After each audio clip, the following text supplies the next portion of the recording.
back, everybody, to Bloodstock TV. I am joined by Manuel Gagneux of Zeal Ardor. How are you, dude? How's things? I'm great. It's really hot where I'm at. Apart from not being able to sleep, I'm stellar. Look, let's just start off with a couple of things first. So you're currently on a string of dates over this summer, but not as hectic as last year. I mean, I'm sure you probably appreciate that a little bit more free time than you had last year. But are you getting more accustomed to this kind of really busy annual summer hectic schedule? And also, have you found that these summer shows that you're doing all over the place has been a great booster for the band, as opposed to, you know, just doing kind of isolated tours and whatnot? Well, it is a great boon to have these large festivals that we get to play. But seeing as we only did it last year, we didn't really reap the rewards of that.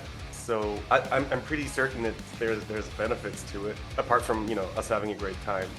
And yeah, this year we're just I'm scoring movies and working on an album, so we're taking it easy. Okay, so you are actually working on a new music right now. I do have a question about that, but let's talk obviously about the last album, the self-titled album, which is almost, I think it's almost a year and a half old now. God, it doesn't seem that long, but now that like toured essentially that album, you've performed those songs live and they take on a different relationship with you, I suppose, from the I'm writing stage to I'm the recording stage to now I'm playing them regularly every other night. How do you feel about that album now? I mean, in hindsight, when you look back on it, you know, where does your heart lie with it, so to speak? That's a good question, because like of course I could gain some distance from the writing process as a lot of time has passed, but since I'm still playing it regularly, it's very much in front of my face still. But I think for PR reasons, I love it. It's a great album. No, I really do like the songs. It's probably the best answer I ever got to a question. PR reasons, I love it. Awesome. Okay, let's touch on the new music that you're working on right now. The last time I spoke to you was when you were out with, I think it was Meshuggah, and you were kind of saying that, you know, the intention was, and you're always a person that loves pushing boundaries and not just kind of staying in the same mindset creatively. So with that being said, what is happening with new music now? Because I know from speaking to you that I'm sure it's a departure even from what you're doing now, way further evolved. Well, it's hard to say, because it comes across as like I have this master plan, this is the aesthetic I'm trying to push, but it's basically just throwing shit at the wall and seeing what sticks and then collecting a great number of those songs. Yeah, but we're releasing a song, I think, later this week or this month. That's not part of the album, but it's a big departure of it. Okay. That's not a taste of things to come, but it's just going to be eclectic. Is it? Am I correct in saying this time around that you've actually brought in the other members of the band who are contributing to the writing process as well? Not to the writing process, but they're all on the record, which is the first time. Yeah. Speaking of first times, this is going to be your first time performing at Bloodstock.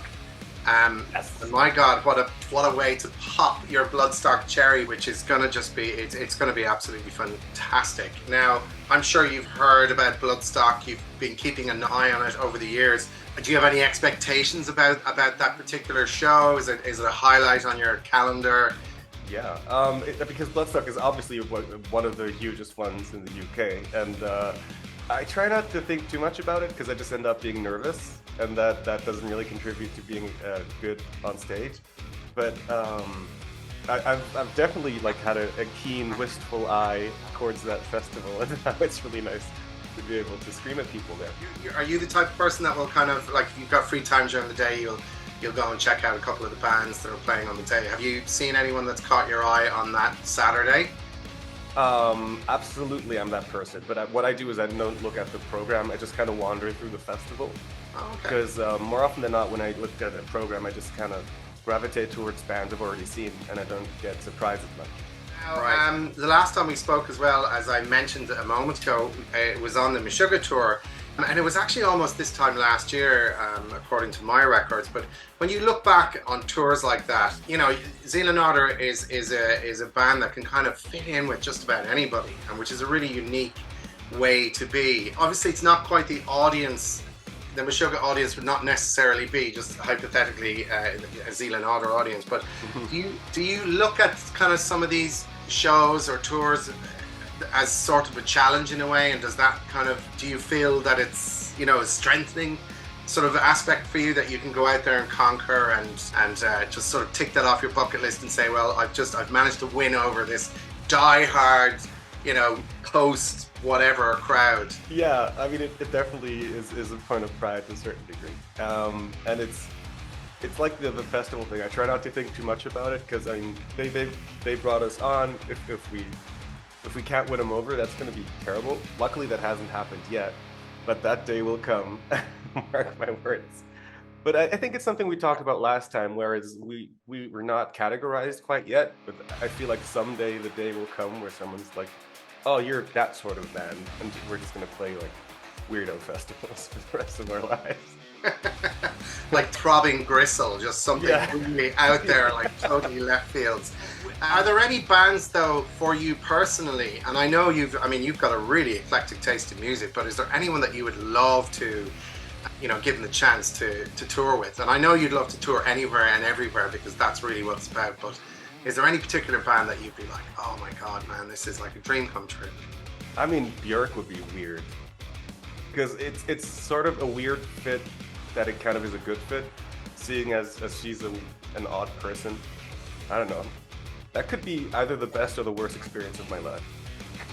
Just a couple of really quick ones here. Graphic novel update. Where's that at the moment? For those out there that don't know, there is ideas and work has begun on a graphic novel. So I'm just checking in to see where we're at with that. Yeah. I feel like I didn't do my homework. Yeah. Oh yeah, I forgot about that. No, I'm working on it. It just turns out, like in my head, I'm like, yeah, I'll just do a fucking comic, no fucking big deal. This is so much work. I've gravely underestimated the effort things. But are you, like, when you say I'm working on a comic, are you just writing the actual, you know, the concept, the idea of it, or are you actually, you know, are you drawing stuff as well? Yeah. So what I did is I did the script, and now I'm like paneling out things, and then I get better.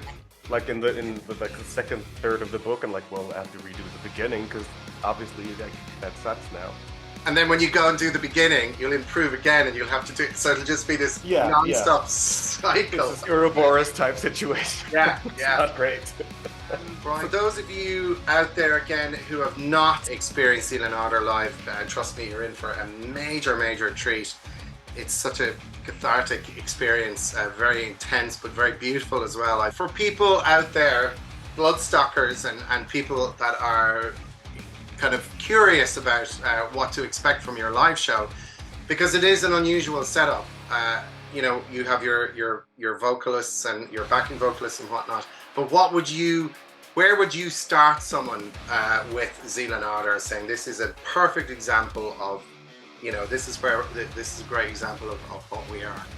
I think our song "Blood in the River" is like a solid introduction. It has all the elements with the chanting bits and the screamy bits and the angry guitars. Just imagine like an American truck commercial as performed by a Norwegian black metal band. I think that's pretty much excellent.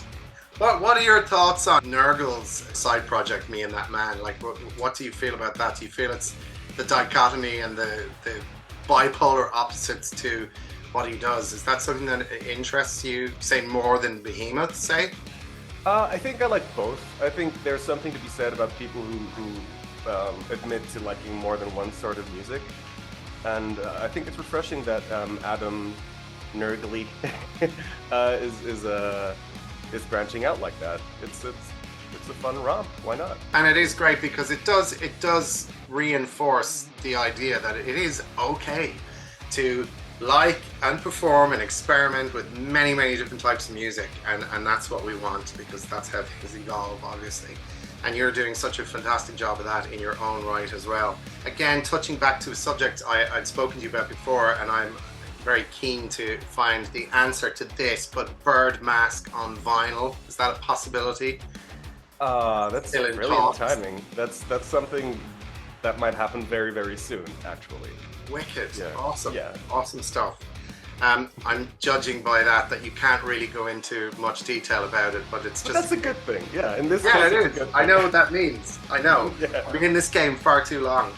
Well, excellent. I know that you're busy right now, so we won't take up too much more of your time. So, Zeal Ardor at Bloodstock on the Sophie Lancaster stage. And is there anything you'd like to say to anybody that's contemplating whether they should come over and check you guys out? Just have a raucous time. Like, if you feel enticed to sing along, do it. If you want to push people in the pit, go fucking ahead. Excellent. Well, listen, man, thank you so much for your time. I really appreciate it. And we'll see you very soon, in a matter of, actually, it's just a couple of weeks or a few weeks now. So, yeah, we'll see you there at Bloodstock. Thank you. Hell yeah. Thank you.